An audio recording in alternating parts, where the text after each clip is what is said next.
예, 우리는 또 추석 연휴를 맞습니다만 글로벌 상황들은 변함없이 긴장감 속에 또 계속 굴러가게 됩니다. 연휴 동안에 또 연휴 이후에 여러 대외 변수들 또 우리 경제에 대한 불안감들이 높은데요. 우리 경제 또 방향성 판단하겠습니다. 오늘 이슈 진단은 김영익 서강대학교 경제대학원 교수 함께하겠습니다. 교수님 어서 오십시오. 예, 안녕하십니까. 네. 그러게요. 미중 간의 갈등은 오래전에 오셨어도 이제 투키티데스 함정을 얘기하시면서 이게 이제 패권 경쟁이다. 쉽게 끝나지 않을 거라고 말씀하셨고요.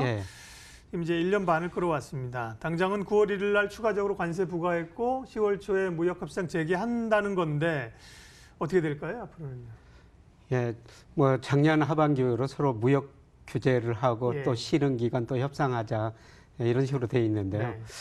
저는 이번 미중 무역 전쟁의 최종은 경제 패권 전쟁이고 그다음에 중국의 자본시장, 금융시장 개방이다 이렇게 보고 있거든요. 근데 거기까지는 시간이 좀 걸릴 것 같습니다. 근데 어제도 중국이 이거 자본시장 많이 개방해줬지 않습니까? 주식 채권 상한선을 없애버렸거든요. 외국인들 유입 규모를. 그만큼 개방하고 있는데. 지난번 리커창 총리도 계획보다 1년인가 빨리 금융시장 개방하겠다 그 얘기 얼마 전에 했지 않습니까? 그런데 미중 무역 전쟁은 지금 패권 전쟁이고요. 그다음에 세계에서 지금 무역 전쟁을 일으킨 게 미국이고 일본이거든요. 그런데 이런 나라들 공통적인 특징 보면은 제가 그래프 하나 가져왔습니다만은 세계 GDP에서 이들 나라들이 차지하는 비중이 계속 줄어들고 있어요. 그래프에 미국 비중이 나오고 있습니다. 미국이 예를 들어 가지고 2001년에 세계에서 차지하는 비중이 34%였는데 작년에 24%. 특히 일본 비중은 많이 줄어들고 있죠. 그래서 예를 들어서 94년에 17.7%였는데 작년 보니까 5.9%로 많이 줄어들었거든요. 그래서 사실 이 나라들 세계의 비중이 감소하기 때문에 이걸 한번 역전시켜보자. 중국은 확연하게 올라가네요. 네, 중국만 올라가고 있죠. 우리나라는 1.9% 정체된 상황이고요. 그래서 이런 걸 고려해 볼 때 미중 전쟁은 또 계속 협상을 하겠습니다만은 쉽게 끝나지는 않은 전쟁이고, 그다음에 저는 마지막은 중국의 자본시장, 외환시장 안정 개방인데 중국이 그거를 서서히 해가고 있다. 아마 내년 무렵에는 거의 막바지 국면에 이르지 않을까 그렇게 생각하고 있습니다. 내년쯤에요? 예. 그럼 당장 10월 협상이나 이런 거에서 크게 기대는 안 갖는 게 좋겠군요. 예, 중국이 서서히 하고 있는데 사실 지금 중국이 자본시장 안정이 개방해버리면은 중국 금융시장에 큰 혼란이 올 수가 있거든요. 그런데 미중 무역 협상할 때 보면은 무역 협상이라면 상무장관이 미국 대표로 나와야 되는데 가끔 보면 문우싱 재무장관이 나와요. 맞습니다. 그러니까 2001년 미국과 중국하고 교역에서 미국이 중국한테 작년까지 보니까 4조 8천억 달러 무역 적자를 냈거든요. 그걸 미국이 찾아오자는 것인데 그게 제조업에서는 찾아올 수가 없고요. 특히 서비스업 미국이 잘하는 게 금융업이거든요. 그래서 중국의 금융시장을 완전히 개방하라. 근데 중국이 이제 단계적으로 개방하는데요. 저는 내년에는 아마 중국이 거의 다 개방할 것 같습니다. 그러면은 무역 전쟁도 내년에는 거의 마무리돼 가지 않을까. 그런 생각을 해봅니다. 그렇군요. 네, 그러네요. 의미하는 바가 있네요. 그 상무장관이 로스 장관이던가요? 사실은 이제 파트너가 이렇게 돼야 되는데 재무장관이 문우신이 나와서 이렇게 한다는 것들은 뭔가 포인트가 금융시장 쪽에 좀 있다. 이런 말씀이십니다. 당장은 어쨌든 간에 이 무역 분쟁이 아직까지는 확장되고 있고요. 그리고 이제 외환시장으로 불똥이 튀어서 환율 전쟁입니다. 우리 원화는 1,200원 밑으로 다행히 안정됐지만 많은 분들께 여쭤보면 위안화가 여전히 좀 약화로 갈 것 같다. 그렇게 얘기를 하더라고요. 위안화하고 원화하고 외환시장 향방은 어떻게 보세요? 아주 장기적으로 보면 달러 약세, 위안화 같이 원화 같이 강세인데요. 단기적으로는 중국이 이제 금융시장, 자본시장을 개방하는 과정에서 중국 경제가 더 어려워질 수밖에 없거든요. 그래서 위안화 가치가 약세를 용인하면서 약세를 좀 갈 거라고 보고 있습니다. 현재 7.1 위안 정도에서 움직이고 있는데요. 저는 중국의 자본시장 개방 과정에서 한 7.5 그 이상으로도 좀 갈 수가 있다. 이렇게 볼 수가 있습니다. 그럼 원화도 영향을 좀 받겠네요. 지금 우리나라 원화 환율 그림에 나오고 있습니다만 과거에는 우리나라 원달러 환율이 엔달러 환율하고 거의 밀접하게 상관관계가 높았거든요. 세계 시장에서 일본하고 경쟁했기 때문이었죠. 그런데 2000년 이후로 저 그래프에 나옵니다만은 우리나라 원달러 환율 상각기술을 보니까 엔달러하고는 0.06밖에 안 나와요. 거의 없거든요. 근데 중국 이안하고는 상관계수가 0.56으로 환율 중 제일 높습니다. 네. 예, 이렇게 우리가 중국 이안하고 상관관계가 높은 거는요. 우리나라가 수출 중에서 중국이 한 27% 작년 기준입니다. 이렇게 높은 비중을 차지하고 있죠. 국제결제은행에서도 한국의 실질 실환율을 계산할 때요. 보니까 각 국가의 비중을 두는데 중국 비중이 14%, 예. 중국 비중은 33%, 미국 비중은 14%밖에 안 됩니다. 예, 그래서 우리나라 환율은 이안 달러 환율에 연동돼서 움직일 수밖에 없다. 예, 그래서 이안 달러 환율이 한 7.5 뭐 이상 갈 수도 있고요. 그러면 우리나라 환율도 뭐 그만큼 상관관계가 높으니까 네. 뭐 일시적으로 1250원도 넘을 수가 있겠죠. 그런데 저는 장기적으로는 이번 거 한일 전쟁, 뭐 무역 전쟁 끝은 중국의 자본시장 개방이고 중국이 이거 소비 중심을 아주 튼튼하게 성장하리라고 보고 있습니다. 예, 그래서 중국이 장기적으로는 이하나 강세, 뭐 그렇게 되면 원화도 강세 이렇게 내다보고 있습니다. 네.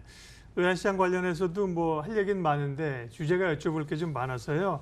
일본 수출 규제 얘기도 해야겠죠. 지금 7월에 그 문제가 시작이 돼서 생각보다는 어쨌든 확전은 되고 있지 않는 상황인데 일본하고의 관계나 또 국내 반도체 소재 업종에 미치는 영향은 단기적, 중기적으로 어떻게 보세요? 예. 뭐 사실 일본이 저는 네. 굉장히 잘못을 하고 있다. 네. 세계 비중이 이렇게 축소되고 있는 만큼 그 반작용이다. 그렇게 보고 있는데 네. 그런데 제가 그 장기적으로 세계에서 생산 요소 가장 중요한 게 그동안 원유였거든요. 원유였는데. 네. 예. 근데 반도체가 더 중요해지고 있어요. 제가 그림 하나 준비해 가지고 네. 있습니다만은 예, 세계 그 산업 생산 꾸준히 증가하죠.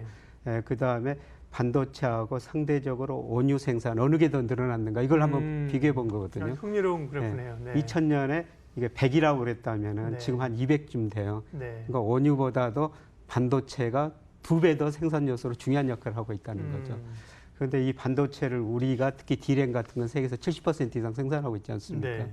네, 그래서 일본이 우리 핵심을 건드리고 있다 이렇게 보고 있는데요.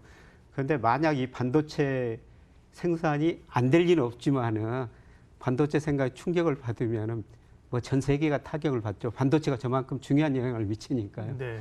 그런데 어떻든 뭐 일본이 우리 핵심을 좀 건들고 있다. 근데 이번을 통해 가지고 사실 우리 그 경제 문제점이 드러나고 있는 거죠.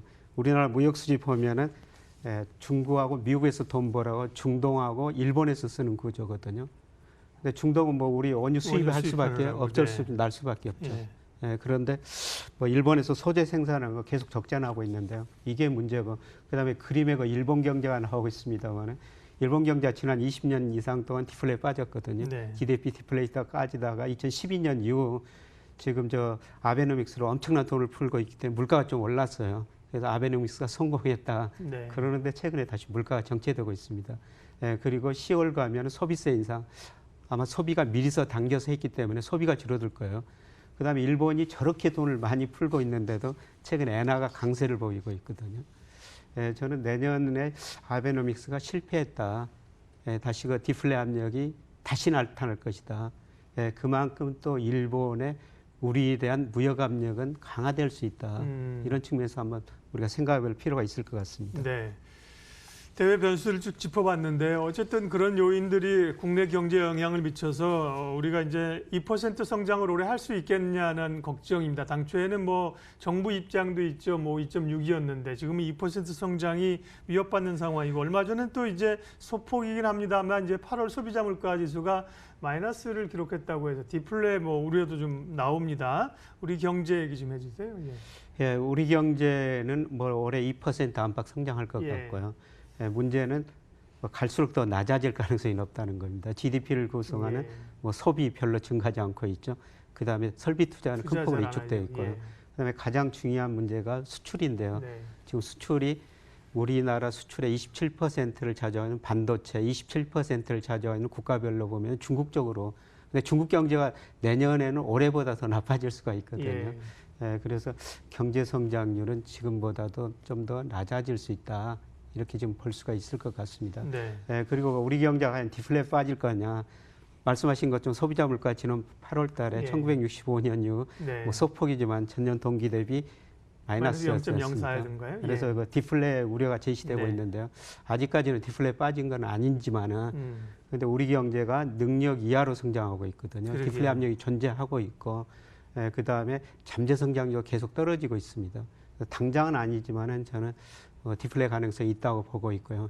이런 의미에서 보면은 얼마 전에 시장 금리를 나타내는 국고채 3년 수익률 1.1%였지 않습니까? 그런데 이거는 저는 기준금리 0% 시대를 이야기하고 있다. 예. 조만간 저는 0%대 시대가 도래하리라고 보고 있습니다. 금리 한국은행이 더 내릴 수밖에 없는 구조라고 보시는 거네요. 예, 그렇습니다. 예. 그러게요. 잠재 성장률도 높지 않은데 그만큼 잠재 성장률도 못하고 있는 상황이니까요. 예, 어렵습니다. 마무리하겠습니다. 그러면 어쨌든 간에 경기가 부진하고 대외 여건도 쉽사리 해결 안 된다면 소위 이제 올해 그나마 강세를 유지했던 안전자산을 좀 가져가는 게 맞는지 하고요. 예, 또 남은 연말까지의 시장 아이디어 좀 얘기해 주세요. 예, 저는 뭐 금가격이 많이 올랐다 최근에 떨어지고 있습니다만 뭐 장기적으로 앞으로 4, 5년은 달러가 하락, 금가격 상승이라고 보고 있습니다.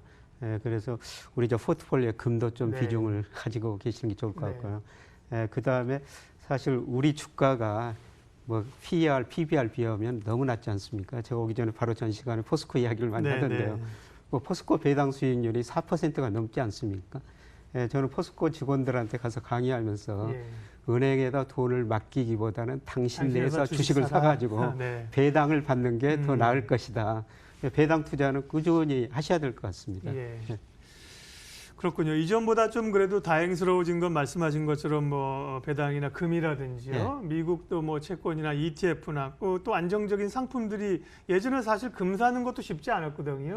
현물 살려면 비용도 많이 들었는데 요즘 사실 상품이 좀 다양화돼서 포트폴리오를 좀 구성할 수 있는 장점은 많아진 거죠. 예, 뭐 금을 현물로 살 수가 있고요. 그러면 10% 부가세 내고 그다음에 1, 2% 수수료를 내야 되는데 금 선물 시장 소액 투자도 할 수 있고요. 그다음에 우리 저 금융시장, 증권시장에 가면 그 금 ETF라는 게 있거든요. 뭐 한 배짜리도 있고 우리나라 두 배짜리도 있는데 뭐 소액으로도 얼마든지 지금 금을 투자할 수 있는 시대입니다. 그래서 뭐 여러 가지 이거 포트폴리오 중에서도 금도 앞으로 4, 5년 정도는 편입해 놓으시는 게 좋을 것 같다 이런 생각이 듭니다. 금 특집은 아니었습니다. 전반적인 얘기를 하다 보니까 이제 포트폴리오 가운데 일부 얘기를 하신 거고요. 이슈 진단 서강대학교 경제대학원 김영익 교수님 함께했습니다. 고맙습니다. 네, 고맙습니다. 예, 상승세 이어지고 있습니다. 오늘 이제 또 만기일이고요. 내일부터 추석 연휴 들어가는데 투자 마무리 잘 하십시오. 연휴 잘 보내시고요. 추석 지나고 뵙겠습니다. 고맙습니다.